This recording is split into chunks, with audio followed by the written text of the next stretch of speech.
My name's Guy Kesteven. I've been a professional biking kit tester for almost 28 years.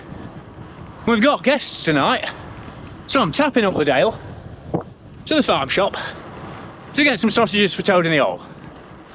But that seemed like an ideal opportunity for me to talk to you about this Boardman, this Travel 9.2. The flagship bike in a 3 deep range of alloy gravel adventure bikes from none other than Tour de France time trial and world championship legend turned top cycling advocate, Mr. Chris Boardman.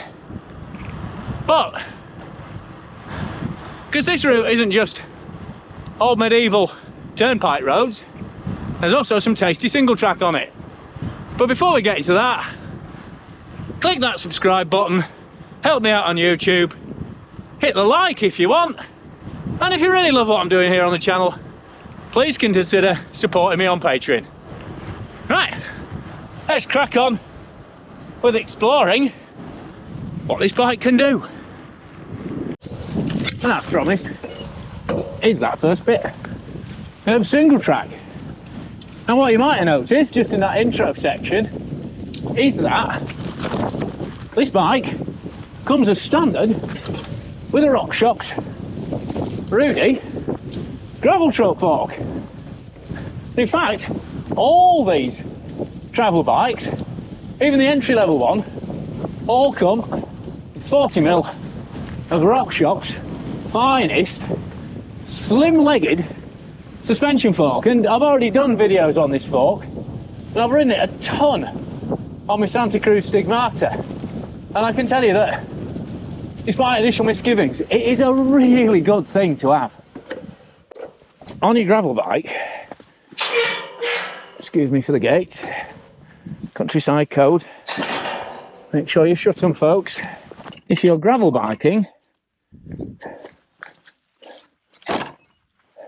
tends to include sections that probably would have passed as mountain biking not so long ago. And speaking of the Stig, while the geometry on this travel isn't quite as slack as that, this is 70.5 degree head angle on this Boardman rather than 69.5 on the Stig, it's certainly a lot more capable and sure-footed than your average racy gravel machine. Plus you've got some nice flared bars, tracks to control if you want. And you're also getting a generous top tube length, relatively steep, 74 degree seat angle for poised climbing, and you got room for up to 50mm tyres in both fork and frame.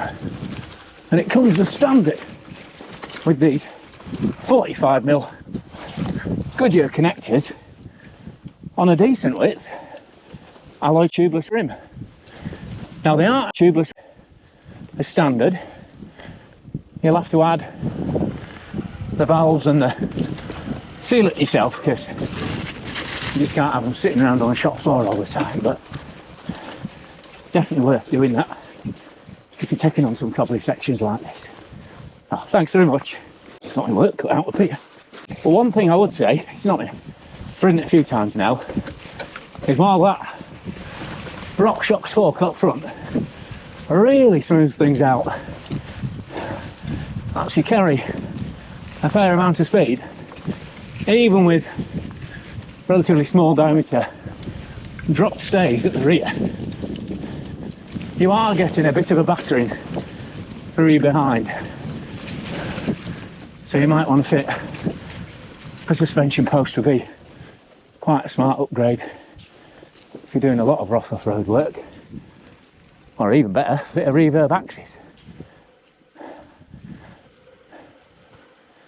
Oh, afternoon, thank you very much, cheers. Thank you. because that'll give you not only suspension if you want it, but also dropper post function as well. Well, I tell you what, considering that fork adds about 1400 grams of weight, which brings the whole bike up to 11.5 kilos, because Axis Apex isn't light either. It's surprisingly responsive and really, definitely very powerful through the pedals. So that's a win for sure. And because the motors, the shifting methodology, and the mechanics of this Apex Axis group set are exactly the same as all the other Axis wireless group sets from SRAM. It's only the fact that the materials are a bit heavier that makes a difference, and a lot of that just sits in the crank. But in terms of how it feels at the lever, that super light, super accurate shift, and that X-Sync thick thin chainring technology keeping the chain on, feels absolutely spot on. So you're getting the full SRAM Explorer. Oh yeah, and same wide ratio rear block as well. So you're getting that full SRAM wireless Explorer experience with the RockShox fork for just over £2 grand. Oh, that was good, yeah. Connector tyres are a bit slippery in the mud back there. They roll really, really nicely on the road.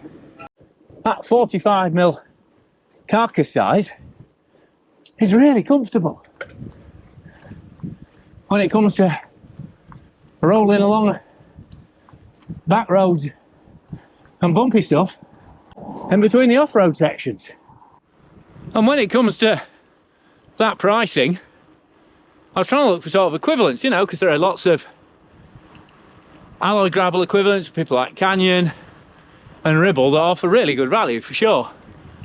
But there's nothing that equates to this travel, just because of that Rudy up front.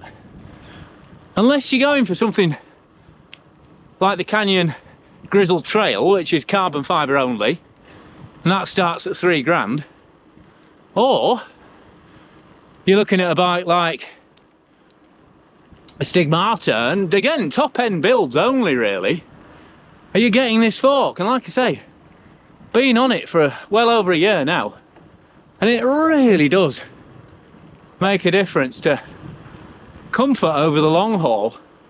And what's always surprised me is when I've ridden it back to back with other bikes, is how much speed it adds, particularly on, not just on descents where you'd think, but also on rough climbs. The way you can carry momentum over bumps and lumps that would normally kill like a rigid gravel bike dead is a real standout feature. So while you are adding a bit more weight, you're definitely increasing the speed you can carry off-road through corners, up climbs, and of course descents, which you'll know if you've watched me Dirty Reaver 200 footage. A bike with a reasonably slack head angle and a Rudy fork and decent sized tyres can properly fly, and that definitely applies to this Boardman too. Right, time to pick up some banging bangers. My pack, right, I've got my pack full of pork, but this is now turned into a two-parter because Sarah's dad is turning up at 3, and I thought she was going to be back home to meet him, but she's at the garden centre. Pat, you don't really need to know all this. All you need to know is I'm going to have to welt it back on the road, which again makes me glad I bought something with drop bars on and slick tyres, which is of course more aerodynamic and faster when it comes to going and getting back home in time to meet Jeff than a mountain bike. So, part 2, we'll talk a bit more about the bike and take a bit more into its technical capability. Oh, and if you're worried about bouncing around too much for the suspension fork out the saddle. It's got a proper lockout on it when you have to hurry the road sections. Right, so the good news is, Toad in the Hole was a huge success. Fewston Farm Shop sausages were sensational. So, back on with exploring what this Boardman travel can do.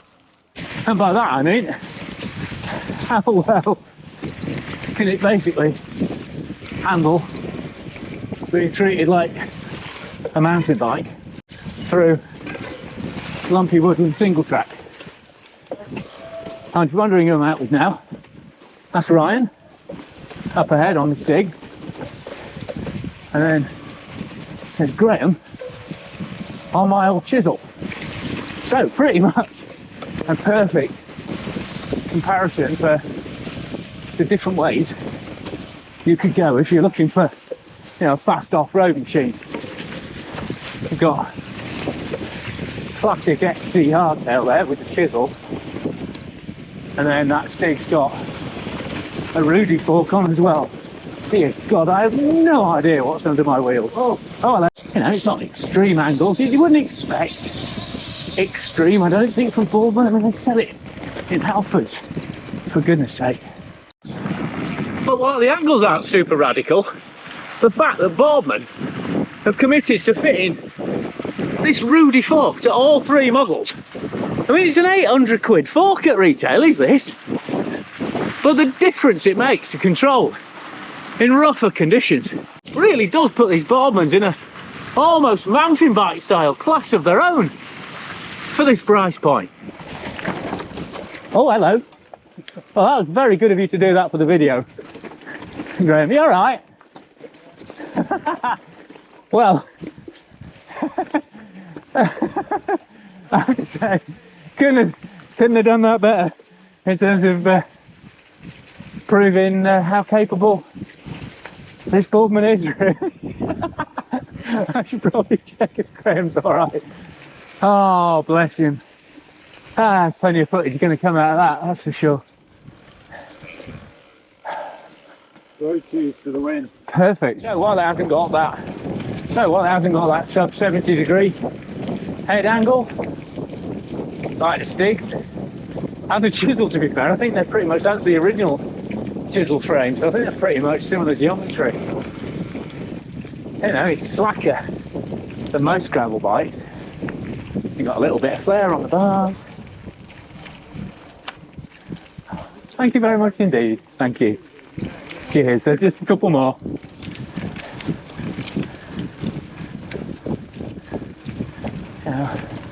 Mid-length stem, decent reach. All just makes a really confident and controlled ride. And that same handling and those 45mm tyres just give you an extra bit of security and rollover sustain when things get lumpy and woodsy. So, you know, it's still a relatively firm ride in the saddle, for sure. Like I say, I think. Right. Oh yes. You know, a dropper stroke suspension seat post would be a great little upgrade for this. It is impressive what these bike will cope with as stock. There we go.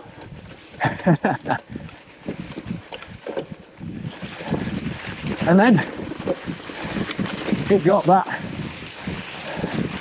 thin-tired speed and acceleration, which when the ground's a little soft like it is under here at the moment, you can really feel it cutting through kind of cyclocross styling.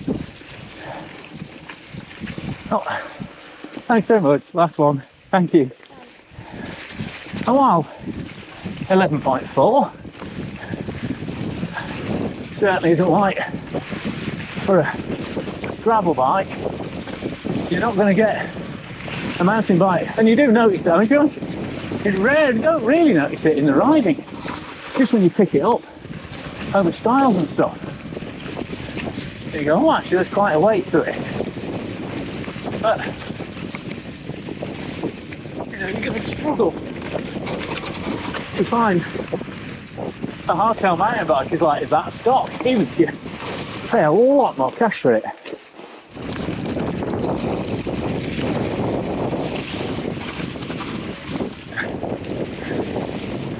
And I'm not going to say, no, I'm not pretending it is as good or as quick as a cross-country hardtail on proper mountain bike trails, but then it is a laugh doing old school single track and stuff like this. You know, underbiked, but not in any way dangerously so.